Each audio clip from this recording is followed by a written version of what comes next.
All right, if we could quiet down and take our seats, please. And if I can ask everybody to put your phasers on stun. Let's turn off our phones. I would love for everybody to be 100% committed to this experience today while we're in this room.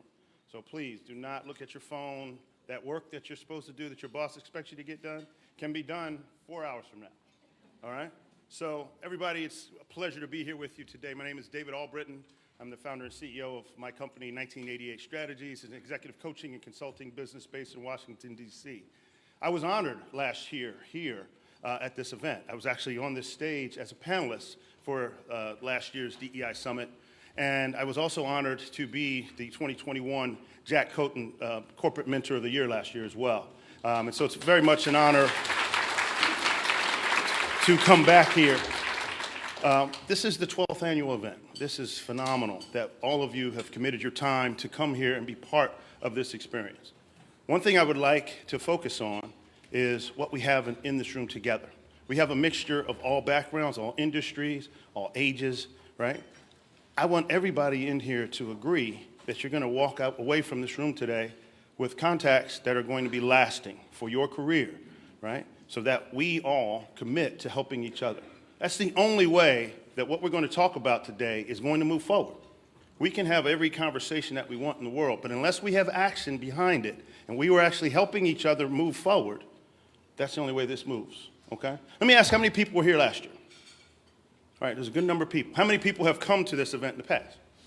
All right, so if you think about where we were to where we are right now, what has changed from your personal perspective to where we are right now?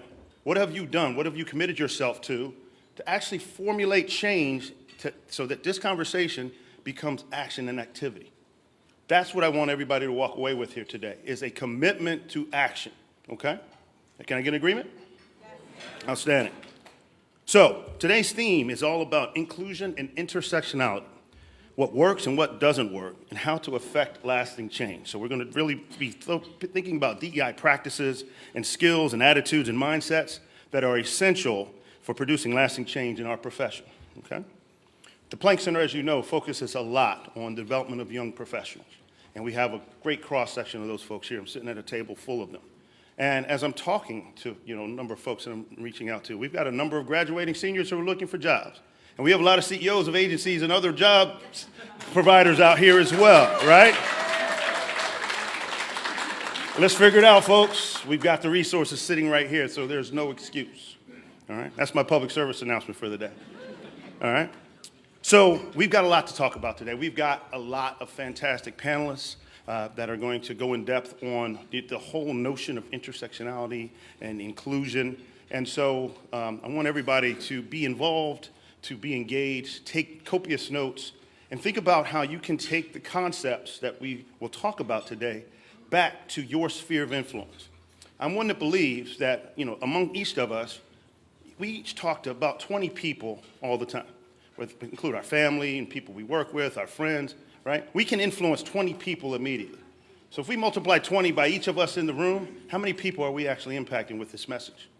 Think about that on a regular basis. I also want you to think about mentorship, okay? And kind of bringing forward and reaching back and helping people move along.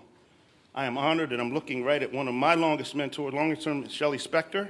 She's been a friend and mentor of mine since 1999, just a couple years ago, all right?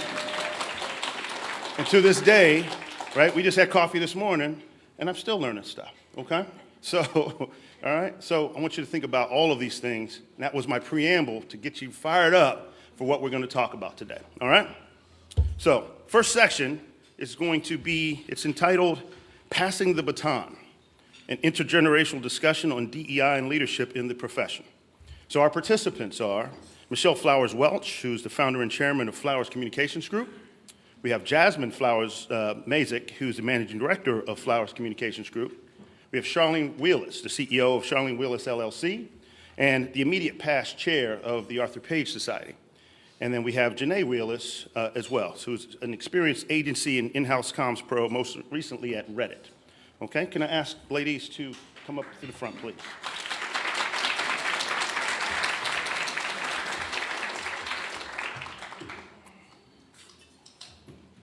And don't be like me and trip on that first step.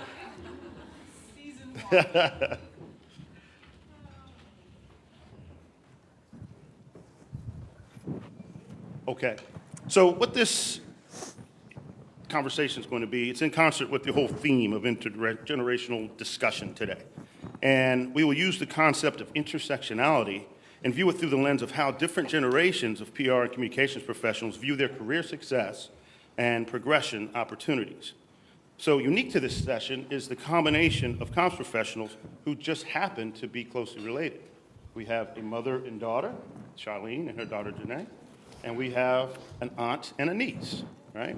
And so you think about and you'll hear about just their lives and careers from the elder professionals. But the fact that somebody from their family has chosen to follow their footsteps is very interesting, and we're going to kind of bring that out into discussion today. So, it's fascinating that they've chosen these paths forward. But, however, the industry has continued to morph and change over many years. And so understanding the experience of these professionals from the DEI perspective is what will make this discussion very compelling. And so I'd like to start with Charlene and Michelle. So please share with us what your experience was like as a black woman breaking into this industry when you chose to come into it. What was positive? What was negative? What were some of the unique hurdles that you faced? And most importantly, why did you stay? Michelle, I'll start with you. Okay.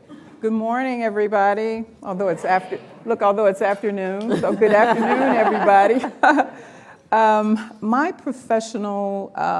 first professional experience in communications was actually during an internship at a general market newspaper. I was using that opportunity, and I challenge young people to utilize internships to really shape their careers. I was using that opportunity to kind of determine where I wanted to go. At the newspaper, it was already an all-male dominated newsroom, and it was all white. There were a few females, and I was the only African-American female there. So, of course, there was no intersectional lens whatsoever in that experience. So my editor was a white female. I am writing what I thought were these wonderful stories every day and putting them on her desk. And young people, this was well before we started to redline and write on the computer. So she was editing by hand, and she used a purple pen. And I'd write these stories, and they'd come back on my desk just loaded and obliterated with this purple pen, okay? And I thought I was a great writer. I'd been the editor of my newspaper in college. So I began to study her edits and what she was doing and how she was trying to make me a better writer through that editing, and just started to absorb that. But some days the purple pen was still there, and it almost sent me home crying every day. But I got better and better by challenging myself to look at what she was doing and to read more about read more of the newspaper stories. So toward the end of the internship, it was a 3-month internship, she and I, by that time, had gotten a good relationship. And I looked her straight in the eye one day before I left, and I said, why didn't you ever sit down with me and share your edits so you could help me to grow and develop? And she said, because you never asked. Woo! It was the most valuable lesson I ever had in life. And I learned then not to put the onus on someone else for your advancement. You ask the questions, okay? You are the one who are shaping who you are. You tap into others and ask the questions. So the next year when I got into my professional role as a corporate comms person, and I was the only black person in that environment too, it was a very different experience because from day one, I asked questions. And within a year, I was promoted because I inserted myself based on her advice. So it was a hurtful experience, but look at the valuable lesson that it gave me that really shaped my career. Thank you, Michelle. Charlene? Oh, sure. So I started my career out at a very large multinational. It was my first experience in the corporate world. I'm first generation college in my family. So I really had no idea what I was getting myself into. And I would say the good news is that I had a job. The bad news is that I was pretty much invisible the entire time.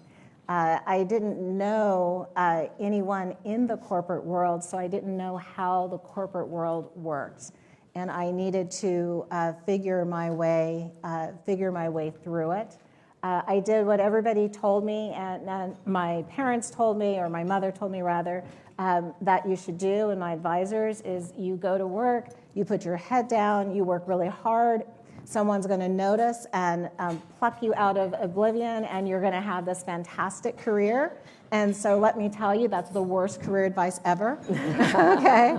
Because that is absolutely not how it works. You do have to put your head down and work hard, but don't be afraid to put your head up and say, this is what I'm doing, this is who I'm working with, here are the successes that we have, and oh, by the way, I want more, right? Don't be afraid to step up. So I would say the beginning of my career, I'd say the first 5 or 6 years was really figuring out who and what I was supposed to be and what this whole work thing was about, because I couldn't go home and ask my mother, what's it like being in corporate? I didn't have relatives that I could say, how is this supposed to be? And at that time, people weren't saying words like mentor and mentorship and champion as well. So it was a lot of self-learning.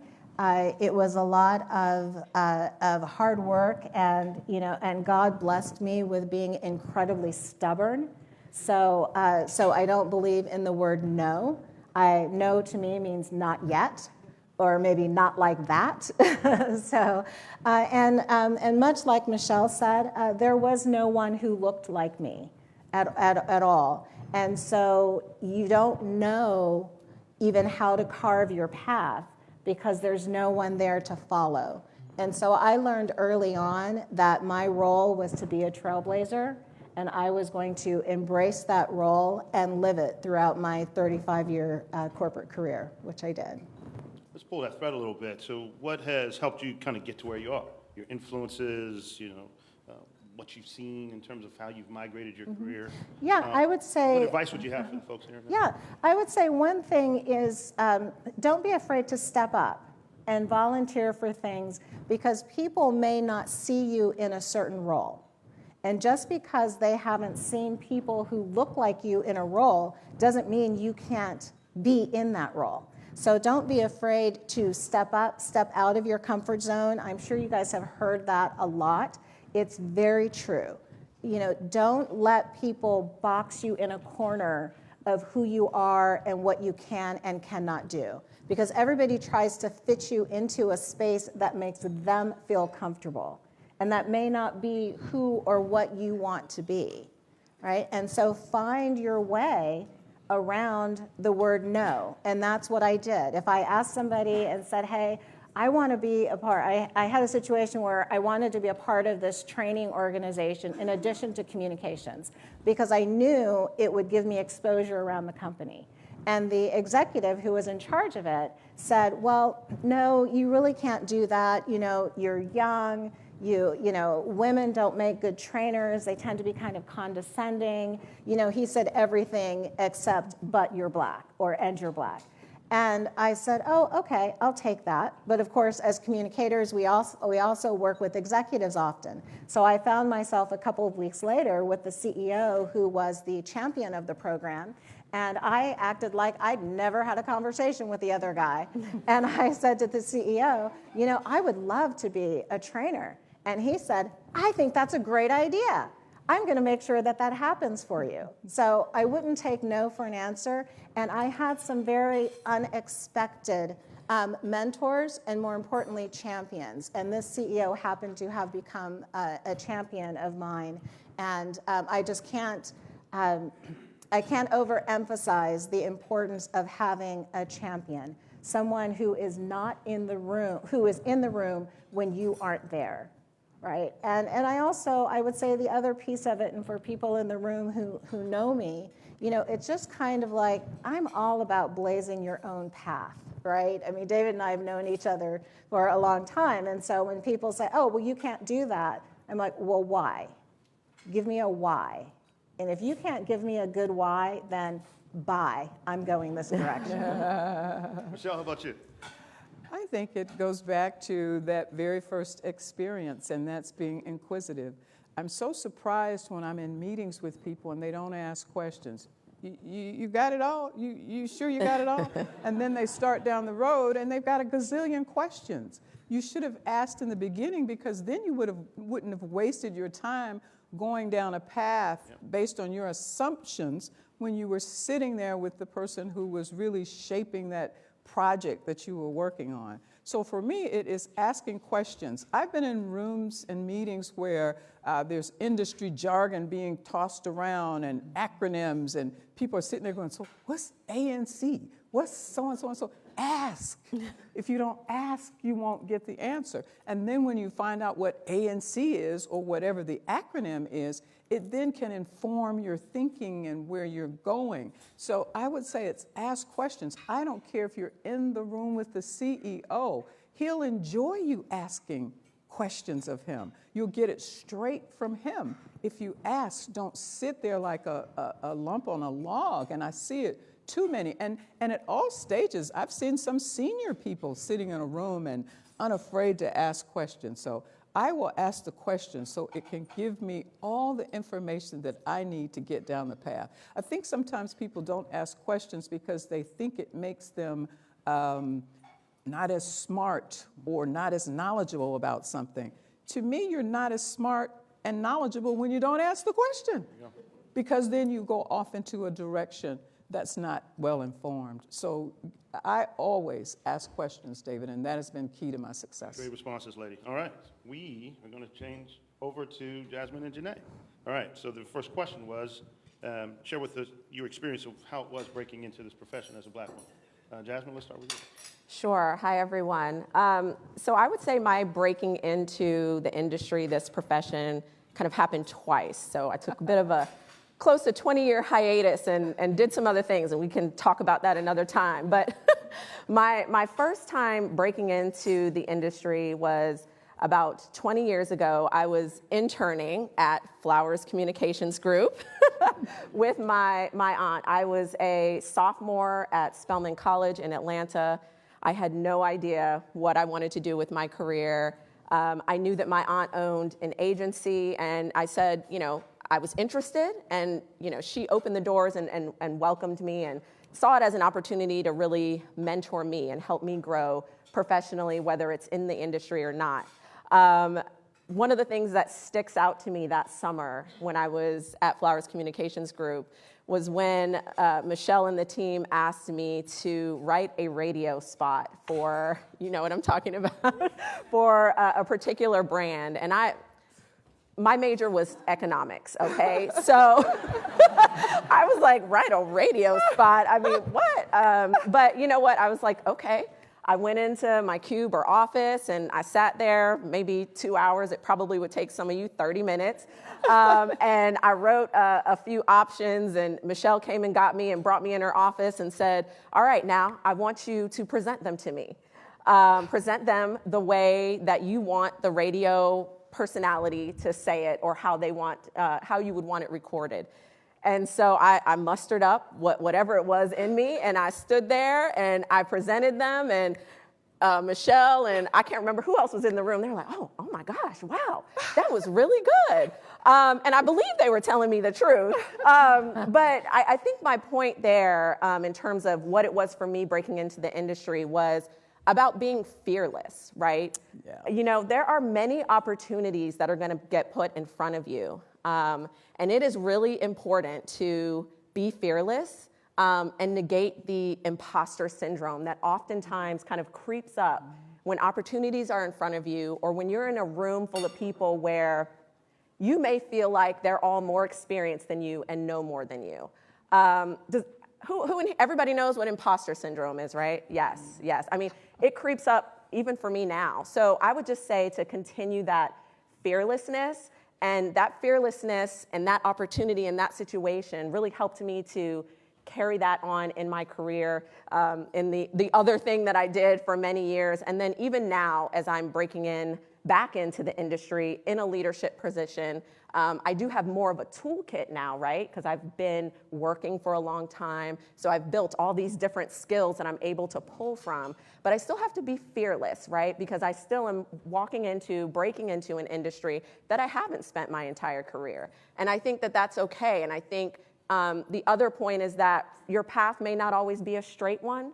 There may be people here that have spent their entire careers in this industry who may veer off for a little bit and come back. It may not always be straight. It may be like this, and that's okay. But if you can find that fearlessness in yourself, negate that imposter syndrome, and kind of have a good reel in your mind of kind of pumping yourself up, I think that you'll find that that will take you really far in anything that you do. Great, thank you. All right, Janae. Hello, everyone. So I had an interesting entry into communications. When I went to college, I wanted to be a forensic psychologist, which did not happen. Took chemistry, failed. And I said to my mom, I was like, I don't know what I want to do. I have absolutely no idea. She said, take a communications course. I did. I fell absolutely in love with it, Comms 101. Loved it. And that's when I knew I wanted to go into communications. I took an internship later that summer with a small agency, and they really focused on government contractors. I'm from the DC area. Government contractors are all over the place. And both of my parents have worked with government contractors. So for me, I'm like, I'm going to graduate. I'm going to go work at a government contractor. Super sexy, I know. Fast forward a couple of years later, and as I'm getting older and moving through college, a lot of students go into agency first because that's where you learn a ton. I didn't want to go into agency because I wanted to be in government contracting. So I'm at an event with my mom. Yeah, you know exactly what I'm talking about. I do. Yep, I'm at an event with my mom, and she introduces me to the CEO of Weber Shandwick. Andy Polanski. Yeah, whom I love dearly. And he says, oh, well, you're interested in it. Like, I'd love to introduce you to some people, see perhaps. And I said, oh, I don't know that I want to work in agency. To the CEO of Weber Shandwick. And later, my mom said, Janae, when the CEO approaches you, you don't say no. Learned that very quickly. So I did actually end up working at Weber Shandwick, and I worked, surprise, and I worked on the social impact team, and all of the work that I did was around purposeful communication. So I worked with companies from like Nespresso to IBM, Booz Allen to the Army Reserve, very all over the place. But I learned a lot, and in that role, one of the president of the office said to me, at least for agency, don't give your client what they want, give them the best idea.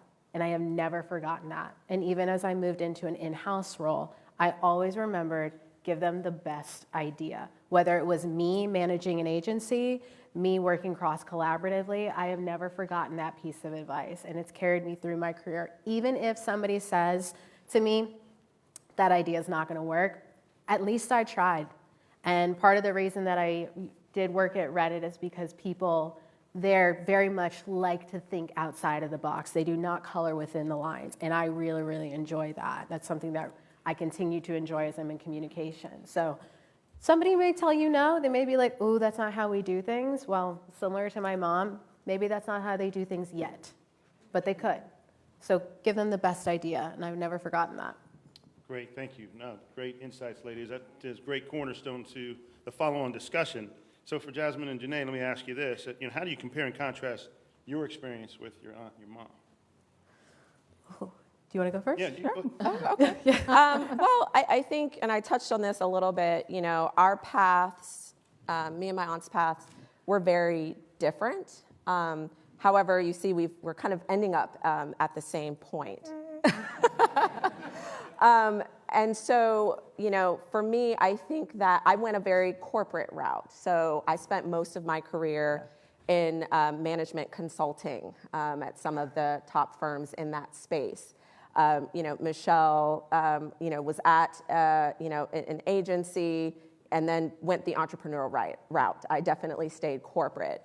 But what I do think, so that's the big difference. What I do think is similar is that many of the experiences that I think we have had have enabled us to be in the leadership roles that we're in right now. So some of the experiences around being minorities in the space that we were in, some of the experiences of being women in the space that we're in, having to probably in some cases find and pave our own way because there weren't mentors that looked like us. There weren't mentors, quite frankly, that were necessarily interested in mentoring people that looked different from them.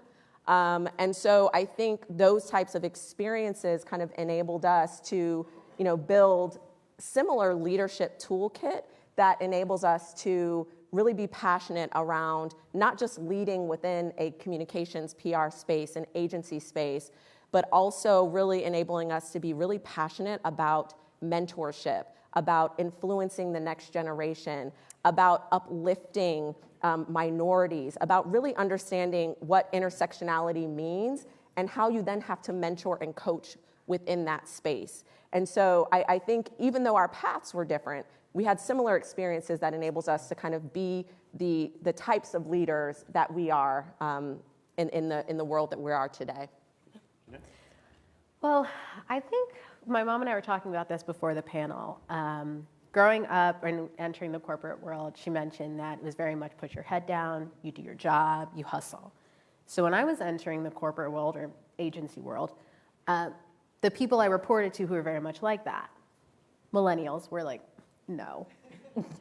And honestly, if I'm being honest, I was that way, probably still am.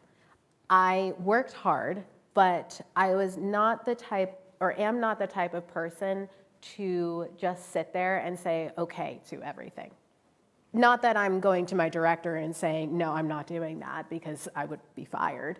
But, I am actually standing up and saying, I don't know if that's actually a great idea, or I potentially see this red flag. And over the years, I've gained a lot of self-confidence in terms of actually advocating for myself, whether it's I want this opportunity or, this may not actually help me advance my career. It's hard because if you don't advocate for yourself, who will? And I continue to do that in my personal life and also my professional life. Now, similar to what Jasmine said, I didn't have any mentors other than my mother, but in my companies. Oh, yes, of course you. Of course you. That goes without saying. But within my companies, there weren't a lot of people who looked like me. There were some, but it still wasn't a 50-50 split by any means. So I didn't have a lot of mentors who looked like me. A lot of times for me, that meant searching them out. And maybe they weren't on the social impact team or they weren't in communications, but they were cross-collaboratively within the company. I find that to be very important. A lot of times you build allies, camaraderie with the people with whom you work so closely together, but those people, as my mom said, aren't always in the room.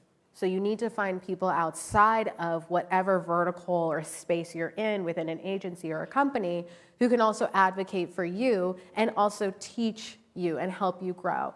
And that's something that I've really tried to hold on to and continue to do while also, hustling and bustling, but not just saying yes to everything. I guess I got that from you. Right, and maybe a little bit. But if I can add to that, so I spent my entire career up until 2020 in corporate. And I am a corporate animal, well, I was anyway, a corporate animal through and through. And when I started, we were in the environment in a corporate of you fall in line and you do what you're told to do. You don't ask questions too much, you certainly don't question authority. And so when I hear young people talk about, expressing what they need and what they want, and hey, maybe this isn't the right thing for me, et cetera, I can't underscore how important that is. Because I will tell you, when I left corporate, I had PTSD for a solid year. And I did not realize actually how just falling in line to some extent and, trying so hard to fit in, even if it wasn't who I was, that by the time I got out of it, I was actually traumatized. And now as a leadership coach, I talk to lots of women who are in the corporate space, and they're traumatized now too. And I really try to help them understand the importance of being who you are, not trying to force fit yourself into something. Instead, find what is fitting to you. And so when I hear young people talk about advocating for themselves, I just get so excited about that. I mean, it's my daughter, but for others as well, because it's really important that you maintain your own well-being and your mental health. And you can't do that if you're going into work every day dreading it, or saying, I can't be who I really am, or I can't express myself at work. Right? And as the saying goes, go somewhere where you are valued, not where you're tolerated. Very nice. Michelle, I asked you that question with a slight twist. What have you learned from the younger generation as it relates to DEI and your own, existence in this profession? I love how resilient and focused this generation is on belonging, okay? On pushing that through, on having the courage to leave a situation if it's not there, and having the courage to step up to leadership to make that happen. There wasn't a lot of that in my earlier career, and primarily because, as Charlene has said, there weren't that many of us. And I had the blessing of being in an environment where my voice was immediately heard. After I left the newspaper environment and went to Corp Com, I went to a nonprofit organization and then stepped into Golan, which shaped really who and what I am today. When I stepped into Golan, I knew I was going to have my own agency. And I was fortunate enough to have the mentorship of Al Golan and Rich Jernstedt, hi Rich, to kind of shape who and what I was. So I had a different kind of a unique experience where I didn't have to be as relentless, because they were asking me constantly thoughtful questions about the Black community, about the multicultural landscape. A lot of that is because I was the only Black person there, but they did have the courage to ask me, for that kind of information, and so that they could grow on their own. So I love this relentless do-it-now nature of this generation. So we're almost out of time, but just in a round-robin fashion, just quickly, what would be the best resource for people who want to dive in deeper to, create better success in their career? Let's just go down the line. I would strongly suggest that you take a course. There's a great one at Northwestern that I went through with the CREED model. It's by their Center of Diversity and Democracy. So to me, if you are really interested in learning more about it, I don't mean a one and done. I mean, study it. This was a 6-week course, so I would strongly suggest that as a resource. Information that will change you and shape your direction. I would add to that and say, get involved. Companies, brands, agencies these days have a lot of programs and resources that they are putting towards making an impact, both where you're working, but then also externally within the community. When you get involved, you're able to help shape that. You get maybe a slight preview into maybe some of the data and transparency into some of the things that you may not get that transparency if you're on the outside looking in. And so I would say get involved where you have an opportunity to truly have a voice and make an impact. So that could be an ERG. That can be being part of a diversity council. That could be part of a leadership program or mentoring, but get involved. I'd say the people around you are going to be one of your greatest resources. People your age, your level, people above you, people below you. I definitely know that the generation below me and people who have reported to me, they see the world differently than I do. They've had different experiences, and I find that quite valuable. So that's a really big one. And not just comms people, especially in-house, gotta have conversations with the business development people because they know how the business works. And you need to know how the business works. When I joined Reddit, I didn't know how engineers built the product. So I spoke to the engineers, different language, but I picked up on the things that I needed to know, and it helped me do a better job at my job. So don't be afraid, just like asking questions, don't be afraid to go up to someone and you're like, hey, I saw you wrote this on LinkedIn. I saw you did this panel. I saw you did this speech. I know we don't know each other, but can I talk to you? Can I just get your thoughts? That's how I found my mentor, who's my mom's mentee, actually, so it went down the line. But they're going to be a great resource, and they can also help connect the dots. And to wrap it up, Charlene? Well, so I'm going to be a little self-serving, but then I'll explain myself. What I'm going to suggest you do is read my book. And it's called, the book is called You Are Enough, Reclaiming Your Career and Your Life with Purpose, Passion, and Unapologetic Authenticity. And the reason why I am suggesting the book is because I tell the truth about what you are going to face in the corporate world, and I take my lessons and turn them into strategies for you. And I think that those lessons are very valuable. You don't have to buy the book. You can send me an email, and I will send you an electronic copy, because it's not about book sales to me, it's about the message. Because I think it's truly important when you go into the workforce, you will constantly be told that you are not enough, that you're not right, that you're not ready, and all kinds of things. And if you are not careful, you will believe it, you will own it, and you will become it. And I don't want to see that happen to anyone. So in all seriousness, I am not trying to sell my book. I am more than happy to send it to you for free. But I think that there are some really important lessons, not just about mentorship, but how to view yourself and how not to get sucked into imposter syndrome and how to succeed on your terms. So that's my advice. Thank you very much, ladies. Just give them a round of applause. Thank you. Can I take this? All right. Let's transition to our next session. This way to get out of mine. This is our signature session, and it's called Allyship in Action, a call for the bold. So while commitments and proclamations have been made, there's still a great deal of work to be done to improve DEI in communications and in business. The time is now to explore disrupting traditional approaches to drive more immediate and tangible impact.